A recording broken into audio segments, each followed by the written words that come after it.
ಚಂದ ಪ್ರಾರ್ಥನೆ ಈರೆಸಿರಿ ಪಾದಗು ಈ ಭಕ್ತಿ ಸಮರ್ಪಣೆ ತುಳುನಾಡದ ಸ್ವಾಮಿ ಕೊರಗತನಿಯನೇ ಈ ಭಕ್ತರನಾಥೋ ಜಾಲೆ ಕರುಣಿನೇ ಅಜ್ಜ ಸ್ವರೂಪಿಯೇ ಅಭಯ ಸ್ವರೂಪನೇ ಶಿವದೇವರ ಅಂಶಾವತಾರುನೇ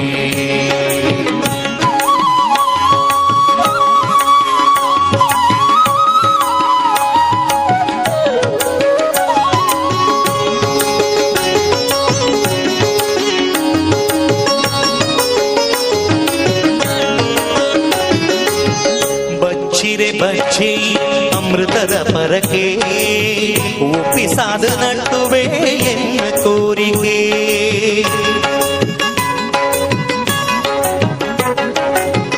ಬಚ್ಚಿರೆ